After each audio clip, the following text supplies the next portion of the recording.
بالله من شرور أنفسنا وسيئات أعمالنا من يهده الله فلا مضل له ومن يضلل فلا هادي له أشهد أن لا إله إلا الله وحده لا شريك له إقرارا به وتوحيدا وأشهد أن محمدا عبده ورسوله صلى الله عليه وسلم تسليما مزيدا أما بعد. Ikhwani billah, kaum muslimin, saudara-saudaraku seiman yang semoga senantiasa dirahmati Allah Subhanahu wa taala. Alhamdulillah, senantiasa kita panjatkan puji dan syukur kita kepada Allah Subhanahu wa taala, Rabb kita, Zat yang telah memberikan kepada kita semuanya banyak kenikmatannya, nikmat Islam dan iman, nikmat sunnah dan nikmat talabul ilm, dan nikmat-nikmat yang lain yang dengannya kita pada malam hari ini walhamdulillah Allah Subhanahu wa taala mudahkan untuk bisa hadir di salah satu rumah dari rumah-rumah Allah Subhanahu wa taala guna menjalankan salah satu perintah Rasul alaihi salatu wassalam, yaitu talabul ilmi fariidatun ala kulli muslim. Menuntut ilmu adalah sebuah kewajiban, sebuah fariidah bagi setiap muslim. Dalam riwayat yang lain wa muslimah, dan bagi setiap muslimah. Dan ikhwani fillah rahimakumullah, pembahasan kita masih pada tafsir surah Al-Kahfi yang kita ambil pembahasannya dari tafsir Asy-Syaikh Abdurrahman bin Nasir As-Sa'di rahimahullah, di mana pada pertemuan sebelumnya kita telah membaca keterangan dari Asy-Syaikh As-Sa'di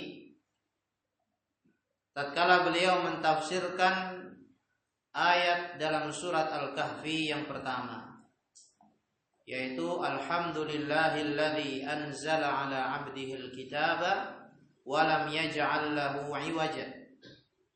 Allah Subhanahu wa taala berfirman, segala puji bagi Allah yang telah menurunkan kepada hambanya Alkitab, dan Allah tidak jadikan untuk Alkitab ini ada satu kebengkokan pun.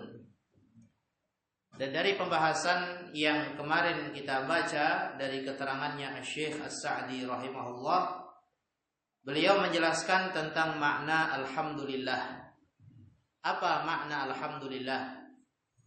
Alhamdulillah, kita ulang sedikit, adalah memuji Allah Subhanahu wa taala dengan sifat-sifatnya yang sempurna dan dengan nikmat-nikmatnya yang zahirah maupun yang batinah, nikmat agama maupun nikmat duniawi. Alhamdulillah. Ini tatkala kita mengucapkan alhamdulillah, maka maknanya ini, kita memuji Allah Subhanahu wa taala dengan segala pujiannya, dengan sifat-sifatnya yang sempurna dan nikmat-nikmatnya yang amat sangat luar biasa. Kemudian faedah yang kedua yang kita dapatkan dari keterangan Asy-Syaikh As-Sa'di tatkala mentafsirkan ayat ini adalah Allah Subhanahu wa taala menurunkan Alkitab, Al-Qur'anul Karim, di mana Al-Qur'anul Karim ini Allah Subhanahu wa taala sifati dengan dua sifat. Yang pertama adalah Allah tidak menjadikan pada Al-Qur'an ini ada satu kebengkokan pun. Dan Asy-Syaikh menjelaskan konsekuensi daripada tidak dijadikannya ada kebengkokan dalam Al-Qur'an ini, berarti pada khobar-khobarnya, pada kabar-kabar yang ada di dalam Al-Quran ini tidak ada yang dusta. Dan juga pada perintah-perintahnya dan larangan-larangannya ini tidak ada yang mengandung kezaliman atau mengandung perbuatan yang sia-sia. Ini faedah yang kita dapatkan dari majelis yang lalu. Kemudian ikhwani fillah rahimakumullah, kita lanjutkan ayat yang kedua. Allah Subhanahu wa taala berfirman, qayyiman liyundhira ba'san syadidan min ladunhu wa yubashshiral mu'minina alladzina ya'maluna as-shalihat anna lahum ajran hasana. Qayyiman, Alkitab ini, Al-Quran ini, Allah Subhanahu wa ta'ala juga jadikan ia ini qayyiman, lurus. Dalam ayat sebelumnya Allah menerangkan Al-Quran tidaklah Allah jadikan padanya kebengkokan. Kemudian Allah tekankan pada ayat kedua, Al-Quran ini lurus, qayyiman. Liyundhira ba'san syadidan min ladunhu. Dan Al-Quran ini diturunkan untuk memberikan peringatan akan azab yang keras dari sisinya. Wa yubashshiral mu'minina alladzina ya'maluna as-shalihat. Dan Al-Quran ini diturunkan untuk memberikan kabar gembira kepada orang-orang yang beriman, yang beramal soleh. Anna lahum ajran hasana, bahwasanya bagi mereka ada balasan yang indah. Bahwasanya bagi mereka ada balasan yang indah. Ikhwani fillah rahimani wa rahimakumullah. Dijelaskan tafsirnya oleh Syekh Abdurrahman bin Nasir As-Sa'di rahimahullah pada kalimat qayyiman, di mana kalimat qayyiman yang berarti lurus ini adalah sifat yang kedua yang Allah Subhanahu wa ta'ala sifati dengannya Al-Quranul Karim. Kata Syekh As-Sa'di rahimahullah, wa itsbatul istiqamah yaqtadi annahu la yukhbiru wa la ya'muru illa bi ajallil ikhbarat. Dan pada ditetapkannya kelurusan di dalam Al-Quranul Karim, ini konsekuensinya adalah bahwasanya Allah Subhanahu wa ta'ala tidaklah memberitakan di dalam Al-Quran ini kecuali berita-berita yang ajal. Berita-berita yang ajal, berita-berita yang paling mulia.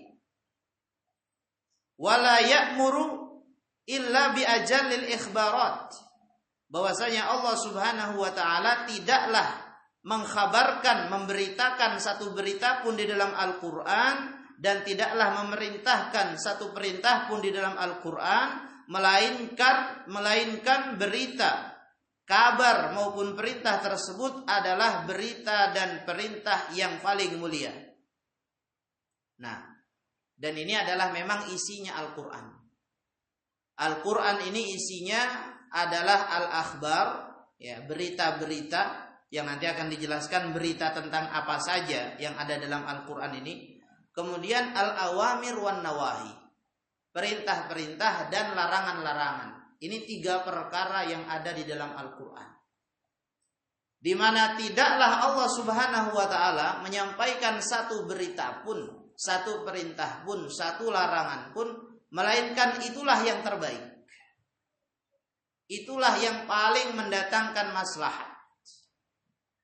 Qala, terkait dengan kabar-kabar, berita-berita yang ada di dalam Al-Quran, karena Al-Quran ini adalah qayyim, lurus tadi, maka wahiyal akhbarul lati tamla'ul quluba ma'rifatan wa imanan wa aqla.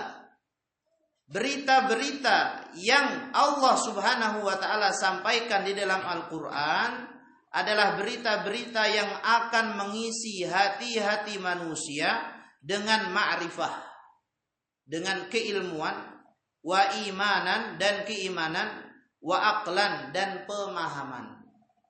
Nah, ikhwani fillah rahimani wa rahimakumullahu jami'an. Jadi bukan berarti Allah Subhanahu wa ta'ala menyampaikan berita di dalam Al-Quran lantas kita tidak bisa mengambil pelajaran dari sana. Justru amat sangat banyak pelajaran-pelajaran, faidah-faidah yang bisa kita petik dari berita-berita yang Allah Subhanahu wa taala beritakan di dalam Al-Qur'anul Karim. Karena kata Syekh As-Sa'di, berita-berita yang ada dalam Al-Qur'an itu bukanlah berita yang sia-sia. Bukanlah berita-berita yang semata-mata bisa hanya cukup dinikmati dengan didengar semata. Akan tapi berita tersebut akan membuat hati seseorang itu bertambah pengenalannya terhadap Allah Subhanahu wa taala, bertambah keimanannya kepada Allah Subhanahu wa taala, dan bertambah pemahamannya terhadap agama Islam ini. Qala kal ikhbari bi asma'illahi wa sifatihi wa af'alihi, seperti berita-berita yang ada dalam Al-Qur'an yang akan menambah pengetahuan seseorang terhadap Rabb-nya dan keimanan dalam agamanya, seperti al-ikhbar, Allah Subhanahu wa taala memberitakan dalam Al-Qur'an ini akan nama-nama Allah dan sifat-sifat Allah serta perbuatan-perbuatan Allah Subhanahu wa taala. Ikhwani fillah rahimakumullah, ini kita sering mendapati dalam Al-Qur'an Allah Subhanahu wa taala mengkhatamkan ayat dengan ayat yang lain, yaitu dengan menyebutkan nama-namanya.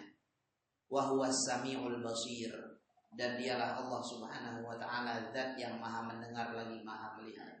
Wa huwas samiul alim, dan dialah Allah Subhanahu wa taala zat yang maha mendengar lagi maha mengetahui. Wa hakadha.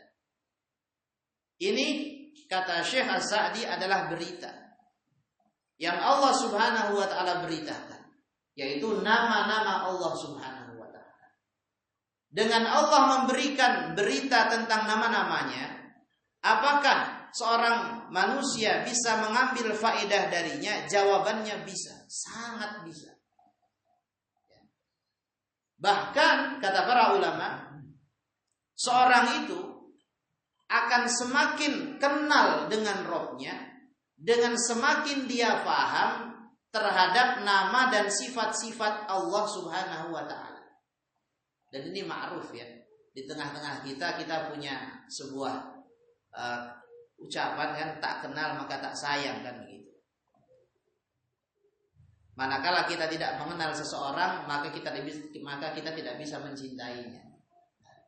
Allah Subhanahu wa taala mengkhabarkan, memberitakan di dalam Al-Qur'anul Karim akan nama-namanya dan sifat-sifatnya adalah supaya kita lebih kenal, supaya kita lebih mengerti siapa Allah Subhanahu wa taala, bagaimana sifat-sifatnya Allah Subhanahu wa taala, dan kita bisa bertambah yang namanya muraqabah.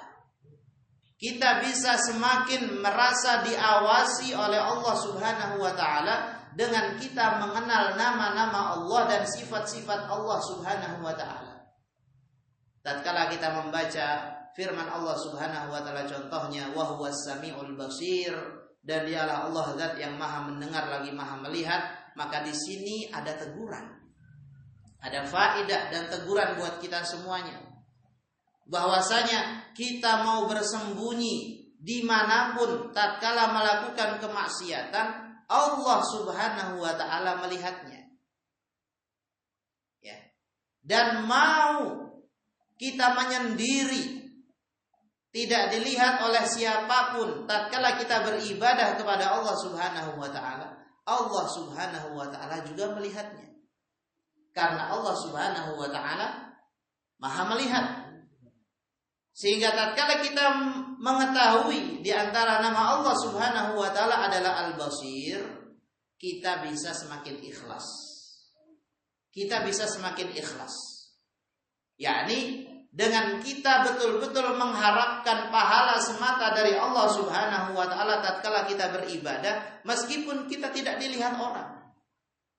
Karena yang melihat kita adalah Allah Subhanahu wa taala, zat yang maha melihat.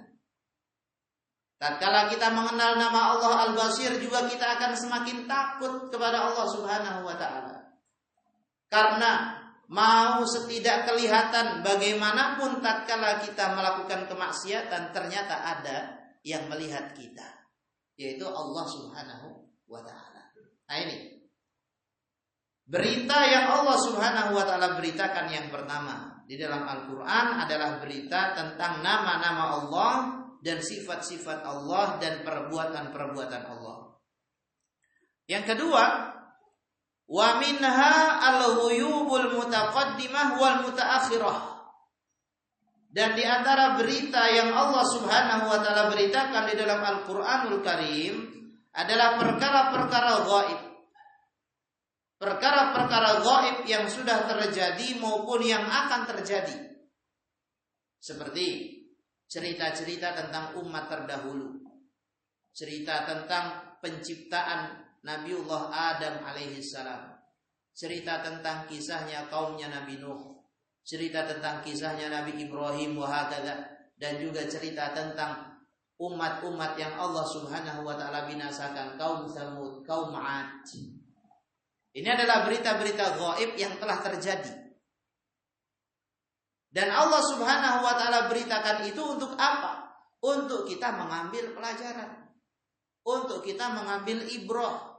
Bukan semata-mata cerita yang kita menikmatinya tatkala mendengarkan, kita asyik tatkala mendengarkannya, bukan semata-mata itu. Allah Subhanahu wa taala ceritakan cerita-cerita umat terdahulu kepada kita.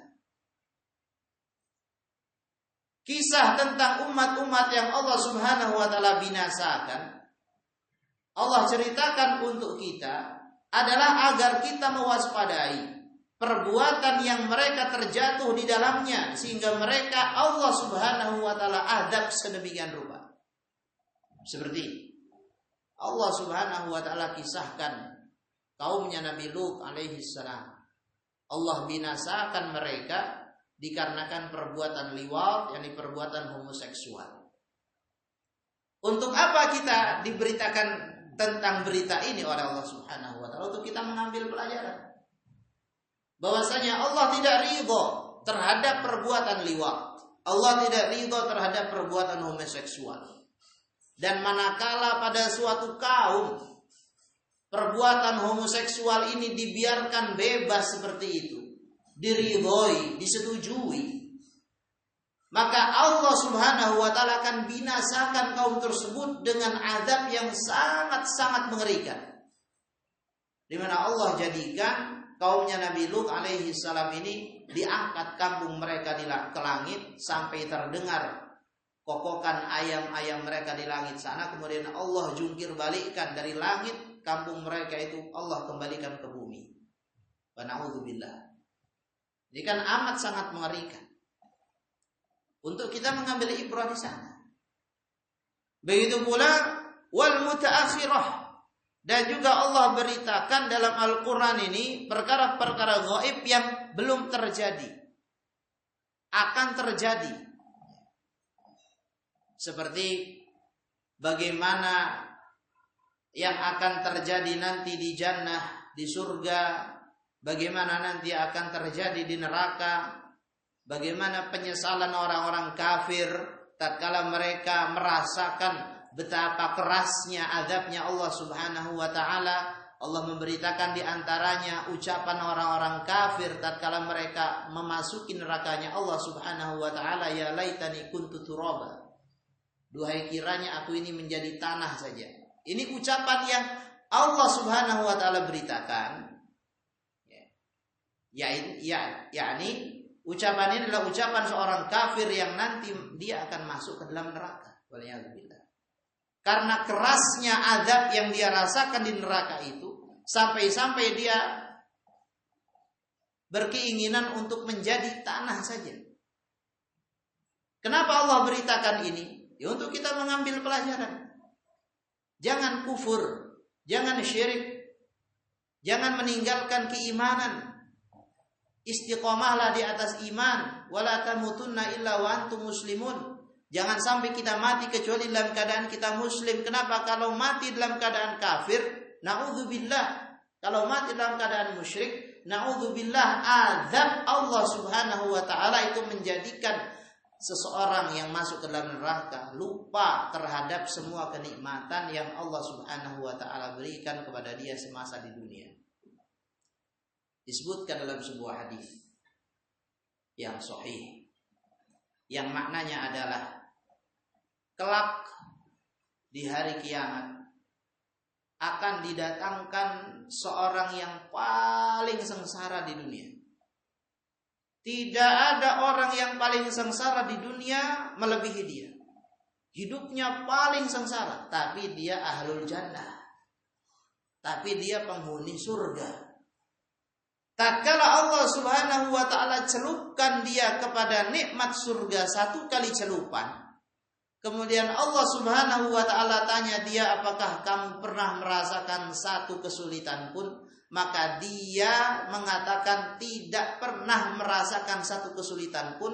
Dia melupakan semua kesulitan-kesulitan dan kesengsaraan dunianya hanya dengan dicelupkan kepada satu nikmat surga. Nah, kemudian sebaliknya, didatangkan orang yang paling terlihat berbahagia di dunia. Bahagia dalam semua sisinya, dalam masalah finansialnya, dalam masalah fisiknya, dalam masalah keluarganya, wahakada. Semua nikmat-nikmat duniawi dia dapat, akan tapi dia kafir. Akan tapi dia penghuni neraka. Maka tatkala dicelupkan dia kepada azab neraka itu satu kali celupan, kemudian ditanya apakah kamu pernah merasakan satu kenikmatan pun, dia lupa terhadap semua kenikmatan yang dia rasakan di dunia itu, hanya dengan dicelupkan satu kali celupan ke azab neraka, waliyadzubillah. Ikhwani fillah rahimakumullah, ini adalah berita-berita ghaib yang belum terjadi tapi akan terjadi nanti. Allah Subhanahu wa taala beritakan di dalam Al-Qur'an, begitu pula beberapanya Allah Subhanahu wa taala beritakan dalam sunnah, dalam hadis dari Rasulullah sallallahu alaihi wasallam. Tujuannya apa? Tujuannya adalah supaya kita bertambah keimanannya, supaya kita bertambah rasa takutnya, supaya kita bertambah pengetahuannya terhadap Allah Subhanahu wa taala, dan kita menjadi insan yang lebih bertakwa. Ikhwani fillah rahimani wa rahimakumullah jami'an. Ini terkait dengan konsekuensi manakala Allah Subhanahu wa taala jadikan Al-Qur'an ini adalah lurus. Berarti berita-beritanya adalah berita-berita yang betul-betul berita yang berbobot, yang bisa kita ambil pelajaran di sana, bisa kita ambil faedah di sana, dan bisa menambah keimanan yang ada pada hati-hati kita. Kemudian konsekuensi yang kedua, manakala Allah Subhanahu wa taala jadikan Al-Qur'an ini adalah lurus, maka perintah-perintah dan larangan-larangan yang Allah Subhanahu wa taala sampaikan dalam Al-Qur'anul Karim adalah perintah dan larangan-larangan yang terbaik. Larangan tersebut manakala dijauhi, maka akan mendatangkan maslahat banyak sekali untuk orang yang melakukannya, yang meninggalkan larangan itu. Dan perintah-perintah yang ada dalam Al-Quranul Karim, manakala dipraktekkan, diwujudkan oleh seseorang, maka juga dia akan mendapatkan maslahat-maslahat yang begitu banyak, maslahat yang mutakatsirah. Kata Syekh Abdurrahman bin Nasir As-Sa'di rahimahullah, wa anna awamirahu wa nawahiyahu tuzakkin nufus. Dan bahwasanya perintah-perintahnya dan larangan-larangannya, perintah dan larangan yang ada dalam Al-Quranul Karim ini tuzakkin nufus, dapat mensucikan jiwa-jiwa, wa tutahhiruha wa tunammiha wa tukammiluha, dan akan mengembangkan jiwa-jiwa dan menyempurnakannya. Tatkala seseorang melakukan perintah yang ada dalam Al-Quranul Karim dan menjauhi larangan-larangan yang ada dalam Al-Quranul Karim, kata Syekh Sa'di, itu akan membuat jiwanya semakin suci, semakin bersih, semakin sempurna dan berkembang.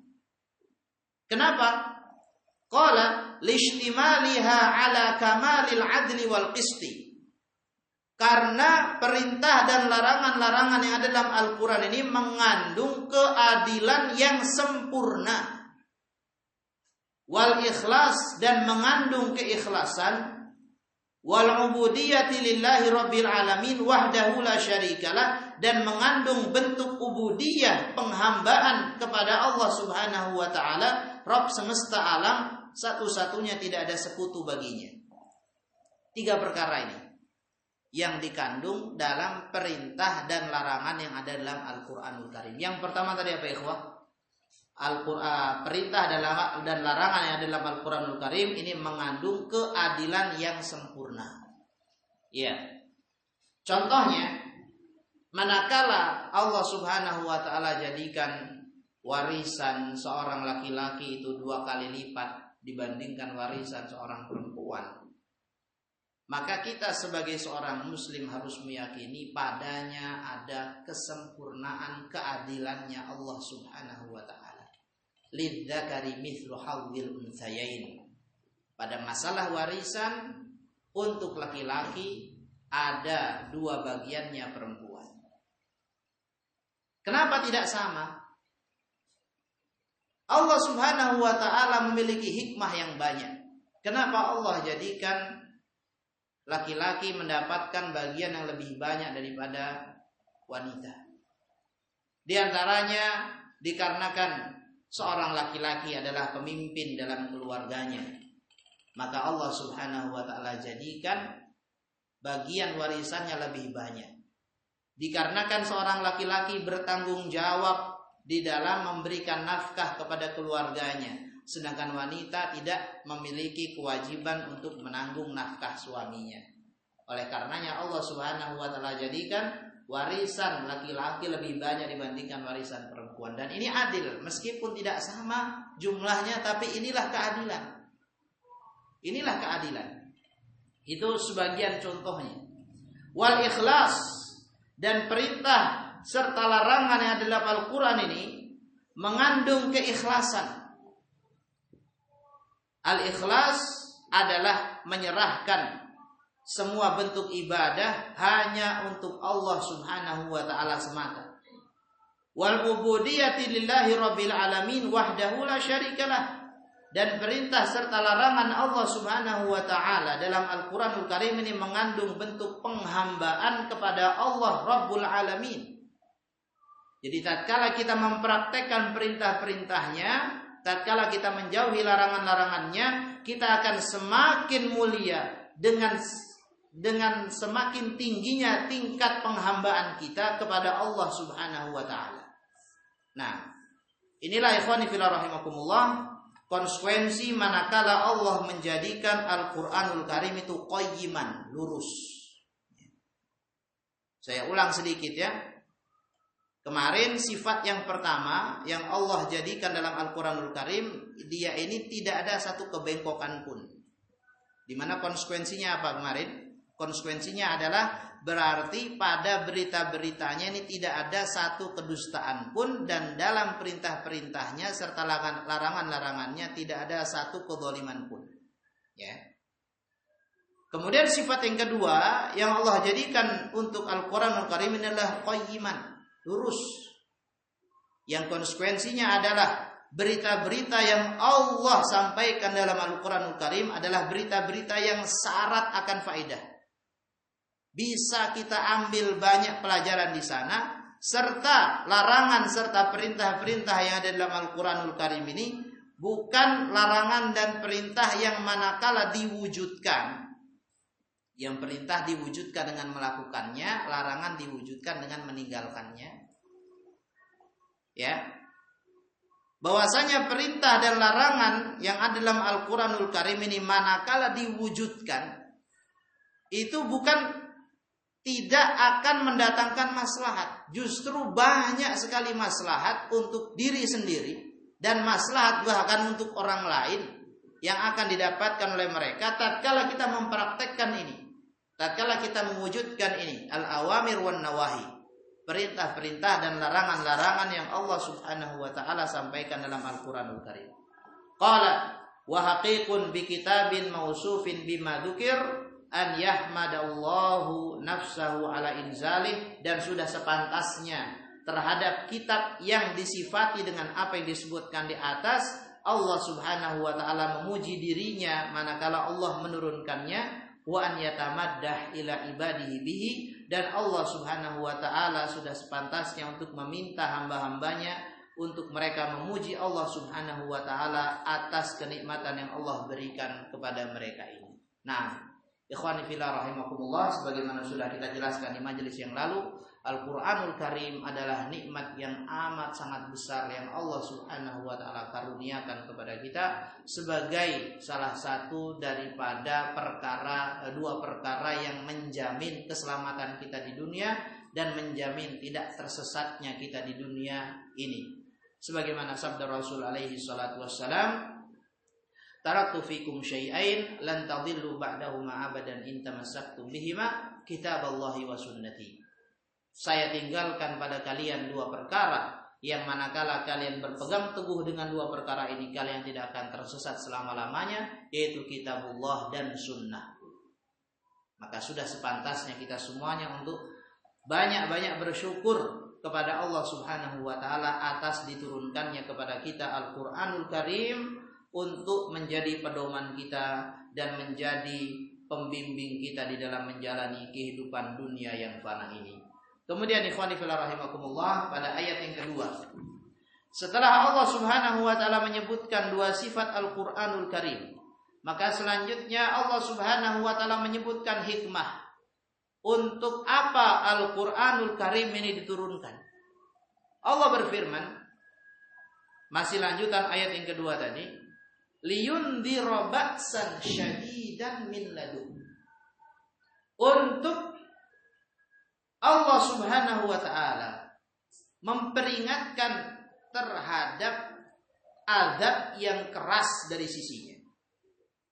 Ini hikmah yang pertama diturunkannya Al-Qur'anul Karim, untuk mengingatkan manusia dari azab yang keras yang akan Allah Subhanahu wa taala timpakan kepada orang-orang musyrikin, kepada orang-orang kufar, kepada orang-orang munafikin.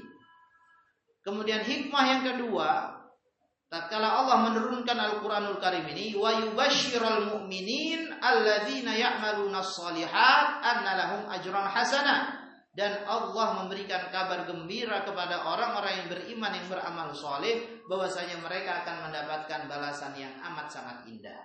Dijelaskan oleh Asy-Syaikh Al-Mufassir Asy-Syaikh Abdurrahman bin Nasir As-Sa'di rahimahullah. Wa qawluhu liyundhira ba'san syadidan min laduh. Dan firman Allah Subhanahu wa taala, Al-Qur'an ini diturunkan untuk dijadikan peringatan akan azab yang keras dari sisinya, ai liyundhira bihadzal Qur'anil Karim iqabahu alladhi 'indah. Allah Subhanahu wa taala turunkan Al-Qur'anul Karim ini untuk memperingatkan hukuman yang ada pada sisinya, adab yang ada pada sisinya. Untuk siapa? Ala man khalafa amrah, untuk orang yang menyelisihi perintahnya Allah Subhanahu wa taala, untuk orang yang tidak mau mengikuti perintahnya Allah Subhanahu wa taala, untuk orang yang tidak mau mematuhi perintah Allah Subhanahu wa taala dan Rasulnya. Ikhwani fillah rahimani wa rahimakumullah. Naam. Ini sebagaimana juga sabda Rasul alaihi salatu wassalam, kullu ummati yadkhuluna al-jannata illa man aba. Kata Rasul alaihi salatu wassalam, semua umatku itu masuk surga kecuali yang enggan, kecuali yang tidak mau. Semua umatku itu masuk surga kecuali yang enggan. Maka para sahabat mereka pun keheranan. Wa man ya'ba ya Rasulullah? Siapa yang enggak mau masuk surga ya Rasul sallallahu alaihi wasallam? Kata Nabi alaihi salatu wasallam, an ata'ani dakhala al-jannata wa man 'asani faqad aba. Barang siapa yang mentaatiku, maka dia akan masuk ke dalam surga. Dan barang siapa yang bermaksiat kepadaku, maka sungguh dia telah enggan untuk masuk ke dalam surga. Kalau tidak masuk ke dalam surga, maka tidak ada pilihan yang lain kecuali dia pasti masuk ke dalam neraka, wal'iyadzubillah. Dan Azab yang Allah Subhanahu wa taala persiapkan untuk mereka, orang-orang yang enggan masuk ke dalam surga, yaitu orang-orang yang tidak mau mentaati Allah dan Rasul-Nya, orang-orang yang menyelisihi perintah Allah Subhanahu wa taala dan Rasul-Nya. Qala wa hadza yashmulu iqabad dunya wa iqabal akhirah. Hukuman ini yang diperingatkan dengan diturunkannya Al-Qur'an itu mencakup hukuman dunia dan hukuman akhirat. Wa hadza aidan min ni'amih. Nah, ikhwani fillah rahimani wa rahimakumullah. Jadi hukuman yang Allah Subhanahu wa taala persiapkan untuk mereka orang-orang yang menyelisihi perintah Allah Subhanahu wa taala dan Rasul-Nya adalah hukuman duniawi dan hukuman ukhrawi. Di dunia ada hukumannya, di akhirat ada hukumannya. Dan diberitakannya kepada kita akan adanya hukuman tatkala kita melakukan ini, adanya azab tatkala kita melakukan perbuatan ini dan itu. Kata Syekh Sa'di, ini pada hakikatnya adalah kenikmatan dari nikmat-nikmat yang Allah Subhanahu wa taala berikan kepada kita. Loh, dari sisi mana? Qala wa hadza aidan min ni'amih an khawwafa ibadahu wa andarahum ma yadurruhum wa yuhlikuhum. Diberitakannya adanya hukuman dari Allah Subhanahu wa taala untuk orang-orang yang menyelisih perintah Allah Subhanahu wa taala dan Rasul-Nya, ini termasuk kenikmatannya, di mana Allah membuat takut hamba-hambanya dengan diberitakan adanya hukuman ini. Dan Allah memperingatkan mereka dari apa yang akan berbahaya buat mereka dan akan mencelakai mereka. Ikhwani fillah rahimani wa rahimakumullah. Jadi manakala diberitakan ada hukuman untuk perbuatan ini dan itu, hikmahnya adalah supaya kita itu takut. Ada hukuman tatkala kita melakukan zina, hukumannya ada. Supaya apa? Supaya kita takut dari perbuatan itu. Ada hukuman yang Allah Subhanahu wa taala persiapkan untuk orang-orang yang minum khamr. Tujuannya apa? Supaya kita takut dari perbuatan itu, supaya kita tidak terjatuh dari perbuatan itu. Allah Subhanahu wa taala beritakan hukuman untuk orang-orang yang membunuh diri mereka sendiri contohnya. Ini juga nikmat dari Allah. Supaya apa? Supaya kita semakin takut dari membunuh diri sendiri. Baik membunuh diri sendiri dengan secara langsung atau secara perlahan. Wala taqtulu anfusakum wala tulqu biaidikum ila tahlukah. Jangan kalian bunuh diri kalian sendiri, dan jangan kalian lemparkan diri kalian kepada kebinasaan. Ini larangan yang Allah Subhanahu wa taala sampaikan. Dan hukumannya amat sangat mengerikan. Dalam hadis yang sahih, Rasul alaihi salatu wasallam menyatakan yang maknanya orang yang membunuh dirinya dengan sebuah alat, maka dia akan diazab di neraka nanti dengan alat tersebut. Ya. Ini azab. Ini hukuman. Diberitakan di dalam Al-Quran maupun hadis buat apa? Buat kita semakin takut. Supaya kita tidak membunuh diri kita sendiri. Tadi saya sampaikan, baik membunuhnya secara langsung atau secara perlahan, seperti dengan merokok contohnya. Ini kan termasuk wala tulqu biaidikum ila tahlukah. Syekh bin Baz rahimahullah tatkala beliau ditanya tentang hukum rokok, yang beliau sampaikan dari dalil Al-Quran adalah ini, wala tulqu biaidikum ila tahlukah. Jangan kalian lemparkan diri kalian sendiri dengan tangan kalian sendiri kepada kebinasaan. Merokok akan mendatangkan kebinasaan.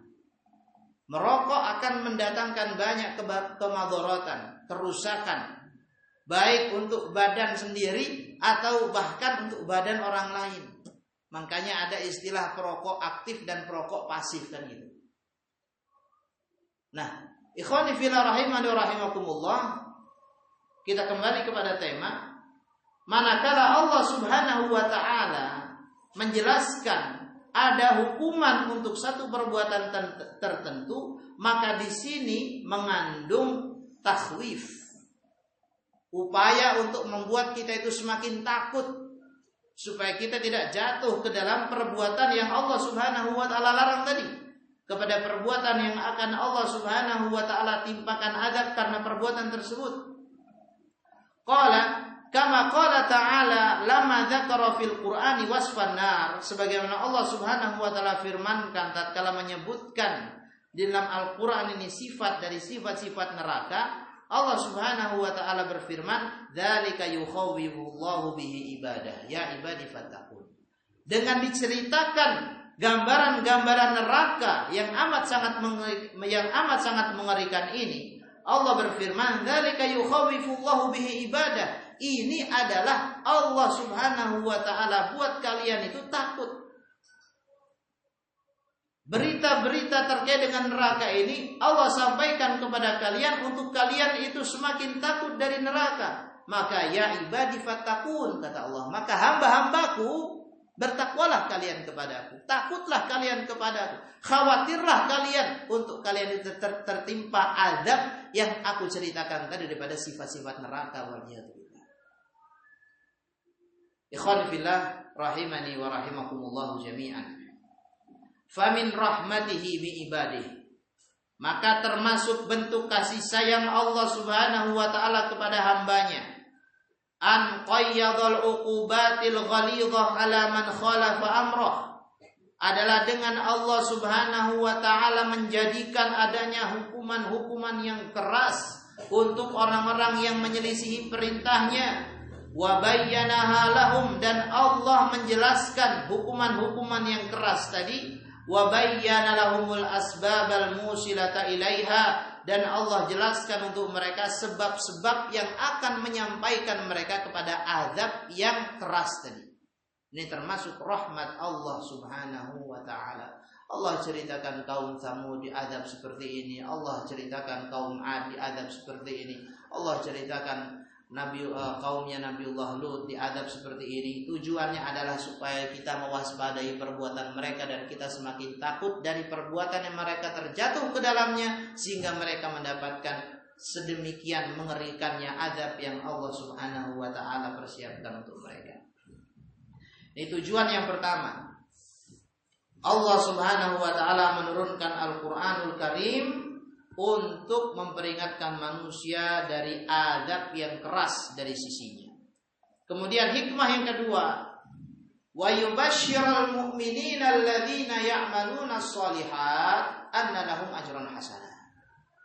Al-Quran ini diturunkan untuk Allah Subhanahu wa ta'ala memberikan kabar gembira kepada orang-orang yang beriman, yang beramal saleh, bahwasanya mereka itu memiliki balasan yang amat sangat indah.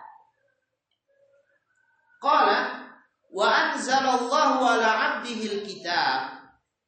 Kata Syekh As-Sa'di mentafsirkan ayat di atas, dan Allah menurunkan kepada hambanya, yakni kepada Nabi Muhammad sallallahu alaihi wasallam Alkitab, liyubashshiral mu'minina bihi wa bi rusulihi wa kutubihi alladzina kamula imanuhum, agar beliau, yakni Rasul alaihi salatu wassalam, memberikan kabar gembira kepada orang-orang yang beriman kepada Allah. Memberikan kabar gembira kepada orang-orang yang beriman kepada Rasul-Rasul Allah. Dan memberikan kabar gembira kepada orang-orang yang beriman terhadap kitab-kitab Allah, yang dengan keimanan-keimanan di atas menjadi sempurna keimanan mereka. Dan tatkala sempurna keimanan mereka, fa'aujabalahum amalas shalihat, keimanan itu pun membawa mereka untuk beramal dengan amalan-amalan saleh. Dan amalan saleh adalah amalan-amalan yang dilandasi dengan keikhlasan dan mutaba'ah. Dengan rasa ikhlas semata-mata mengharap pahala dari Allah Subhanahu wa taala, dan mutaba'ah, mencontoh apa yang dilakukan oleh Rasul alaihi salatu wassalam.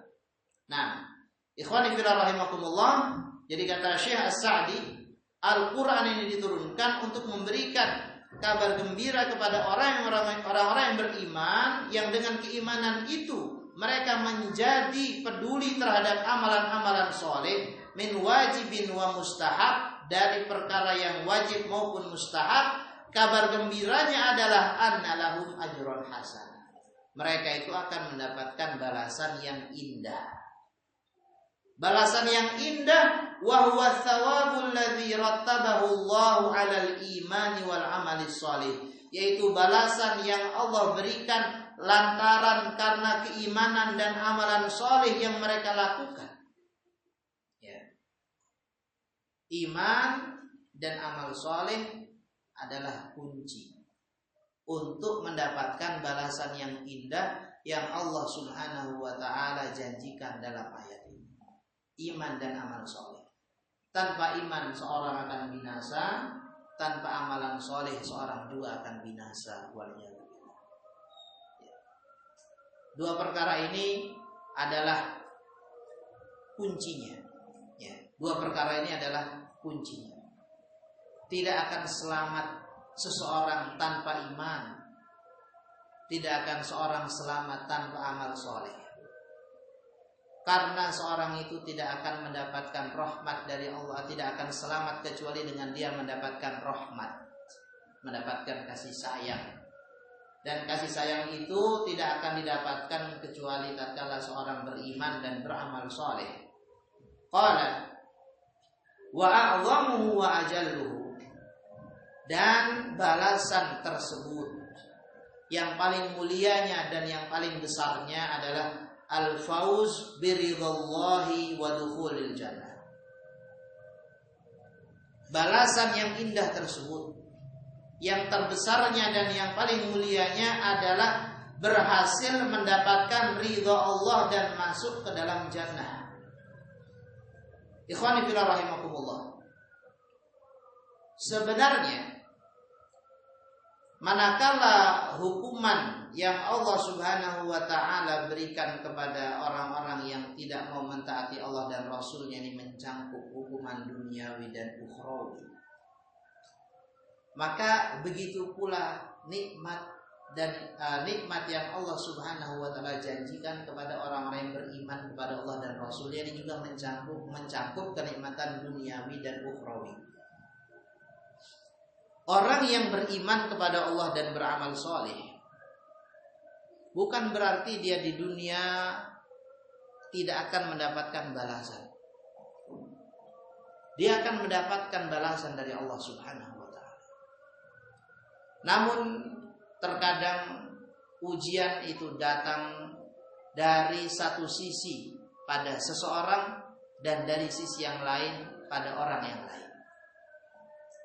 Dua orang yang beriman dan beramal soleh, yang satu Allah Subhanahu wa ta'ala jadikan dia sehat, yang satu Allah Subhanahu wa ta'ala jadikan dia sakit. Dua orang yang beriman dan beramal soleh, satu Allah Subhanahu wa ta'ala jadikan punya anak, yang satunya Allah jadikan mandul, belum punya anak. Dua orang yang beriman dan beramal soleh, ya, Allah Subhanahu wa ta'ala jadikan satunya orang yang berkecukupan, yang satunya lagi adalah orang yang serba kekurangan. Ini bukan berarti orang yang tidak mendapatkan nikmat duniawi itu lebih besar pahala, lebih tinggi pahalanya, lebih banyak iman dan amal solehnya dibandingkan orang yang tidak mendapatkan. Yang sehat berarti lebih mulia daripada yang sakit. Kemudian yang fakir, yang kaya berarti lebih mulia daripada yang fakir.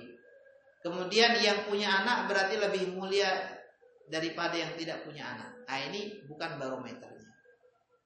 Karena ikhwani fillah rahimakumullah, nikmat duniawi, ya, balasan terhadap amalan iman dan amal soleh, Allah Subhanahu wa ta'ala jadikan ini sesuai dengan hikmah yang Allah Subhanahu wa ta'ala tetapkan.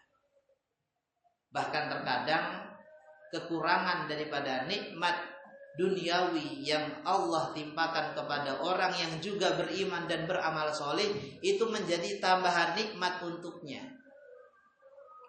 Menjadi tambahan nikmat untuknya agar dia bertambah pahalanya dan semakin tinggi derajatnya nanti di jannah. Nah, ikhwani fillah rahimani wa rahimakumullah. Di dunia balasan yang didapatkan bisa berbeda.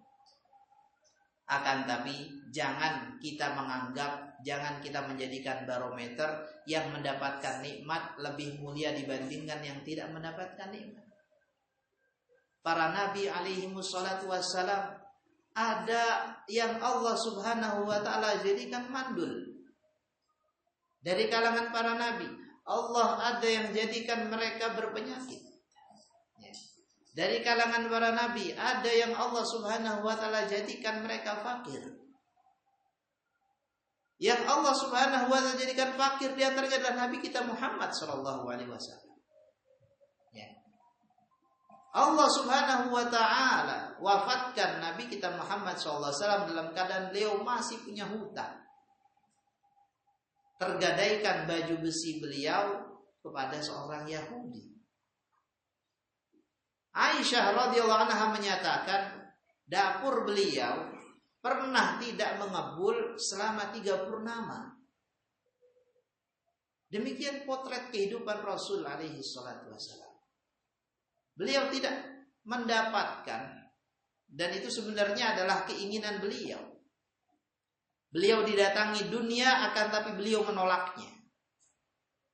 Beliau didatangi dunia tapi beliau sallallahu alaihi wasallam menginjaknya. Allah subhanahu wa ta'ala jadikan kefakiran ini ada pada Nabi kita Muhammad sallallahu alaihi wasallam. Akan tapi beliau adalah afdalul bashar, orang yang paling mulia, sayyidu waladi Adam, pemimpinnya anak Adam secara keseluruhan. Nah, Nabi yang berpenyakit, Nabi Ayyub alaihi salam, kisahnya ma'ruf. Nabi yang mandul, Nabi Yahya. Ini ikhwani fillah rahimani rahimakumullah, sekali lagi menunjukkan kepada kita balasan di dunia atas keimanan dan amalan soleh itu bisa berbeda-beda. Akan tapi di akhirat nanti Allah subhanahu wa ta'ala betul-betul jadikan nikmat yang balasan yang Allah subhanahu wa ta'ala berikan kepada mereka adalah balasan yang betul-betul setimpal. Balasan yang betul-betul setimpal, ikhwan fillah rahimakumullah, jazaan wifaqo. Dan inilah balasan yang Allah subhanahu wa ta'ala isyaratkan dalam ayat ini. Annalahum ajran hasanah. Orang yang beriman dan beramal soleh, Allah berikan kabar gembira bagi mereka itu ada balasan yang indah. Yang utamanya tadi kata Syekh As-Sa'di adalah berhasil mendapatkan ridha Allah subhanahu wa ta'ala dan masuk ke dalam surga. Di mana di surga ini allati fiha ma la ainun ra'at. Di mana pada surga ini ada kenikmatan-kenikmatan yang tidak pernah terlihat oleh mata, wala udhunun sami'at, dan tidak pernah terdengar oleh telinga, wala khatara ala qalbi bashar, dan tidak pernah terbayangkan pada hati seorang pun. Karena amat sangat indahnya, amat sangat sempurnanya nikmat yang ada di surga nanti bagi orang-orang yang beriman dan beramal soleh. La yasma'una fiha lagwaw wala kidzaba. Di antara nikmatnya, di jannah nanti mereka tidak akan mendengarkan ucapan yang sia-sia dan ucapan-ucapan dusta.